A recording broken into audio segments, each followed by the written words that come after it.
今天告诉你一个残酷的真相，如果您现在还看不懂为何黄金仍然长期看好，但白银可能遭遇逆风，那您辛苦累积的资产可能就危险了。近期顶级投行摩根大通发布最新报告，对于黄金与白银的后市给出了截然不同的预测。摩根大通坚定维持黄金在年底上看$6000的目标价，但警告白银过去1年跑赢黄金的神话恐怕即将正式终结。首先来观察黄金目前的处境。许多投资朋友最近可能会感到疑惑，黄金经历了前期的狂飙之后，最近似乎陷入停滞。从技术面来看，目前金价正位于2条关键均线之间，上方的主要压力区来自于50日移动均线，大约落在$4750左右，而下方的强力支撑则在200日移动均线，大约是$4350。金价就在这个区间内呈现来回的横盘震荡。伴随价格的停滞，我们其实观察到市场情绪也出现同步降温的现象。在纽约商品交易所，黄金期货的持仓量与成交量都呈现持续低迷的状态。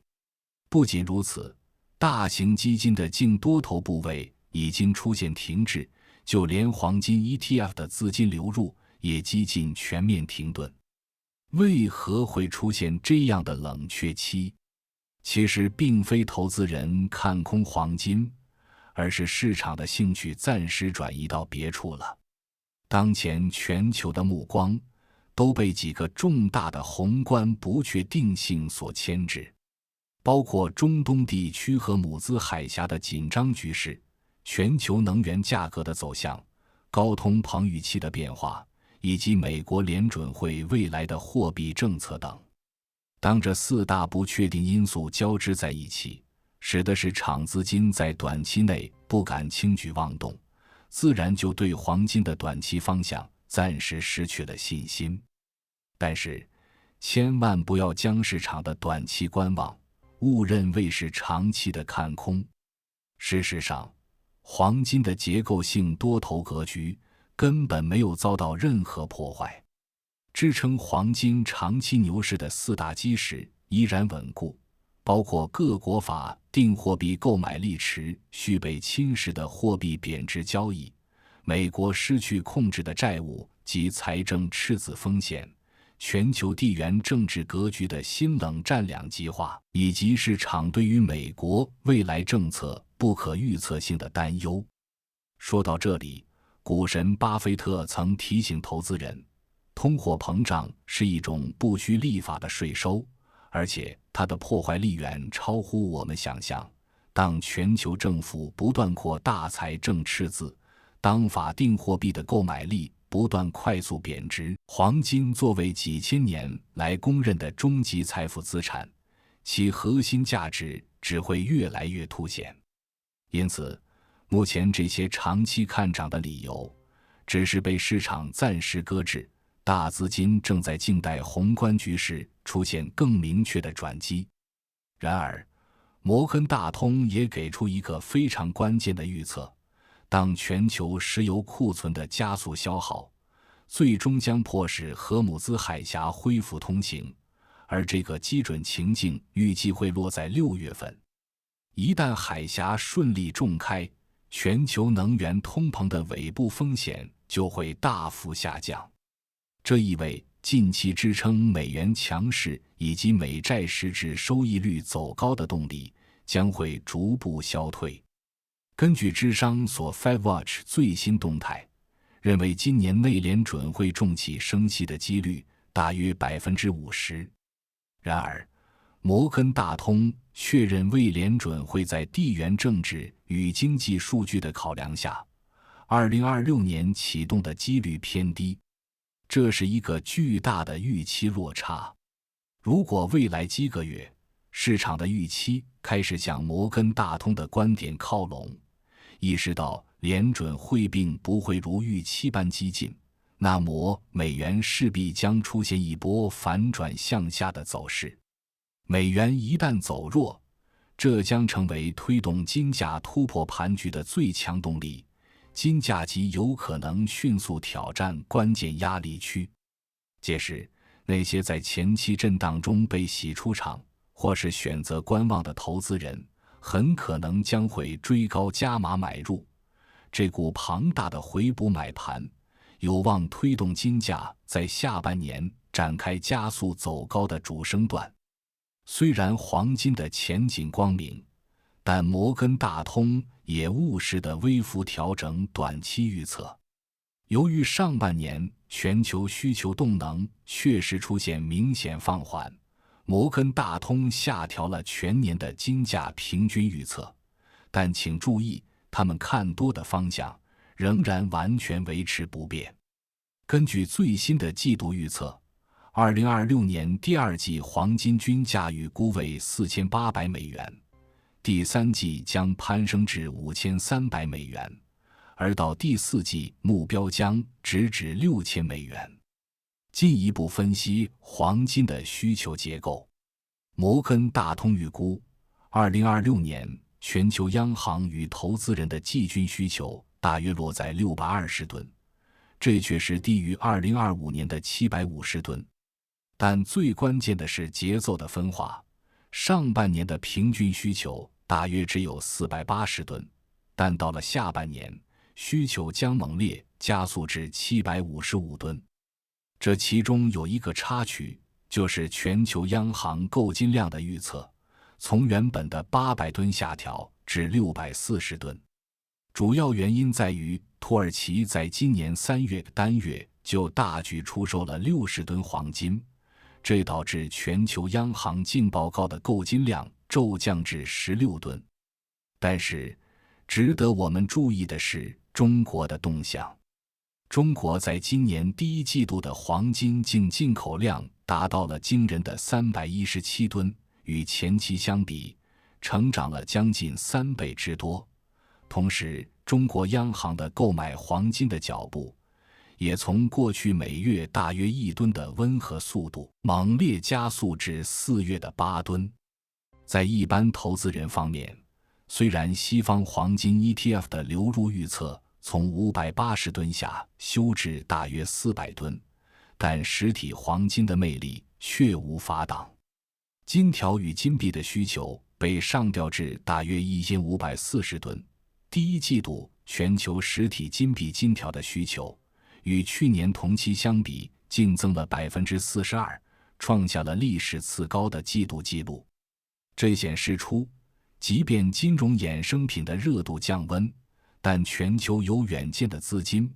正默默地把实体的黄金搬进自己的保险箱里。当然，任何投资都有风险，摩根大通也提出了最大下行风险的情境，如果美国的就业市场持续超乎异常的强劲，且通膨死灰复燃，迫使联准会真的启动升息循环，这将对黄金的投资需求构成实质性的打击。届时，西方的黄金 ETF 恐怕会出现持续性的净流出，叠加各国央行购金力道减弱的双重打击，金价将面临一段时间的持续压力与回荡。不过，摩根大通仍然强调，尽管这种情境并非完全不可能，但在2026年发生的几率依然偏低。谈完了黄金行情，接着将目光转向白银。对于白银，摩根大通的判断明显保守许多，甚至提出警讯。过去这1年来，白银的表现大幅跑赢黄金，许多投资人沉浸在白银神话之中。白银之所以强势，核心驱动力在于实体市场的极度紧张。过去连续多年的供给赤字不断累积，加上2025年有大量白银流入纽约商品交易所的交割仓库，导致伦敦现货市场的流动性异常趋紧，这使得金银比大幅下行，白银显得相对强势。但残酷的真相是，这个支撑白银飙涨的逻辑，如今可能已经失效。让我们来看看最新的数据。目前纽约商品交易所的白银库存已经悄悄回归至2024年的正常水准，白银 ETF 的持仓量也已经从高点出现明显回落。更重要的是，伦敦现货市场目前的流动性非常充裕，完全没有之前那种挤兑的紧张感。虽然中国在今年3月的白银进口量激增到836吨，这大约是过去12个月平均月进口量的3倍，但摩根大通点出了背后的真相：中国3月白银进口的异常激增，极大击衰只是太阳能企业在政策改变前的一场抢购潮。因为中国政府在4月1日正式取消了相关的出口退税政策，太阳能企业为了抢搭最后的政策顺风车，才会在3月疯狂提前备货。这意味政策落地后的4月起，中国的太阳能产业已经全面进入了去库存阶段。果不其然，从4月开始，工业用的白银需求就出现了明显的走弱。更致命的结构性打击还在后头。这段政策缓冲期让中国的太阳能企业得以加速推进一项名为结银的技术革命。